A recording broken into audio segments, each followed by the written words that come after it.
Yeah, good morning here everyone, and here I'm once again, and in this video I would like to demonstrate a small CAN receiver and sender, receiver and transmitter that I have made around Arduino.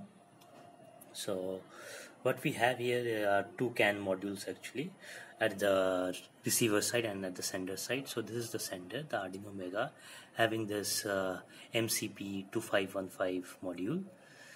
So the module that we are talking about here is MCP2515 CAN module, along with TJ1050 CAN transceiver. So this TJ transceiver is sitting on the CAN bus, and MCP2515 is interfaced with the microcontroller using SPI interface. And as we know that CAN is a differential signaling actually, so we have these two lines, there is the CAN high and the CAN low actually.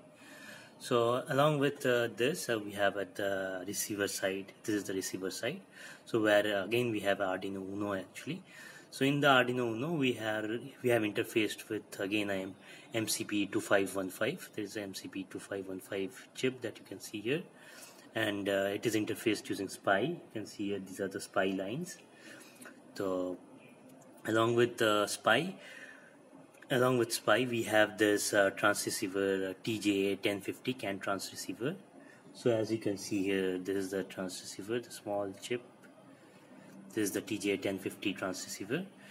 So that is being sitting. So basically the transceiver is sitting on the CAN bus. So on both sides we have the CAN transceivers, and basically the CAN transceiver is interfaced with is connected to this MCP2515 using the RX and the TX.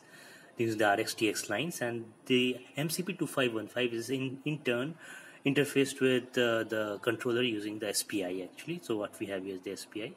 So both these CAN modules, the MCP2515, are using 8 megahertz clock. That's, we can see here the 8 megahertz crystal here, and here that you can see here the 8 megahertz crystal at 500 kbps speed actually. So 500 kbps is quite high speed that can be achieved using CAN actually. So it's basically a wired interface. Basically, as you can see here, it's completely wired actually. So it is coming to the high, the high and the high are both coming to each other and are being connected with using the wire that you can see, a twisted pair of blue and yellow. So along with it, I have used a serial display, 16x2 display actually. So you can see here there is a 16x2 display. So it is being interfaced serially. So you are using the RX line. So the receive line is being interfaced with the transmit. So it's coming to the receive line, and the transmit line of this UNO is interfaced with this one, and the VCC on the ground. So let's see a quick demo of this. So it will be a very simple demo in which I will be transmitting a CAN ID, CAN bus ID, and of this device. I'll share with this device. So basically the part is like in CAN bus you have the standard and extended frames, and then you are interfacing that, and we have configured the registers like it would be in interrupt mode or in polling mode.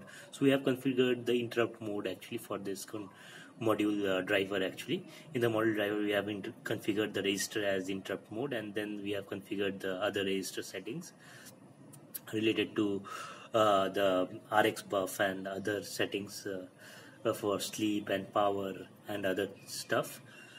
So, and along with it the speed also. So the most important criteria is the speed actually, and whether, and if we can apply mask and filters also. So the mask and filters is now configured as all actually, so that we can accept all the messages, but then the user can configure the masks and the filters as per his as per the messages that he wants to debug, or the messages that we want to filter out actually.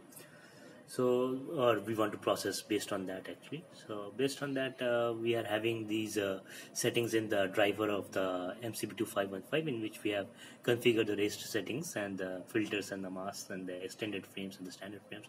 So basically we have having the standard frames that we are sending here, along with the small CAN bus ID that I have set here. There is 256 is the CAN bus ID of the sender. There is the sender is sending with the CAN bus ID of 256, along with it some data of like say 0 to 8 actually we are sending. So we can see that that's what we should be able to see in the receiver side. So let's run the demo actually.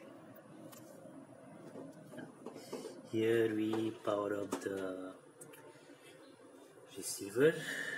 Yeah, so this is the receiver. So receiver is waiting for a message if the CAN transmitter or the CAN sender as it sends. So we have to power on the CAN sender also. So we have powered the receiver actually.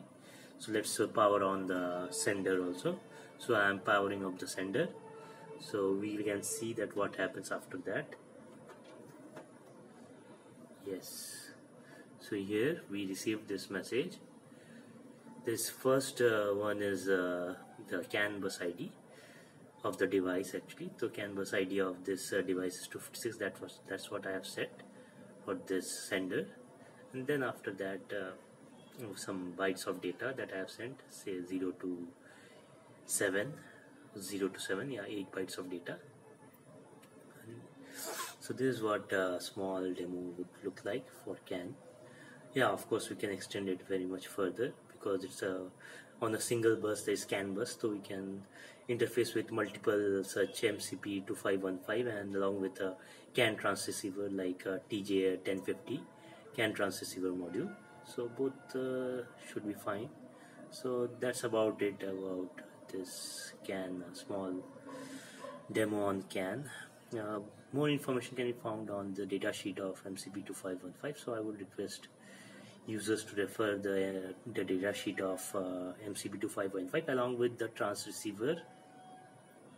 transceiver module TJ1050.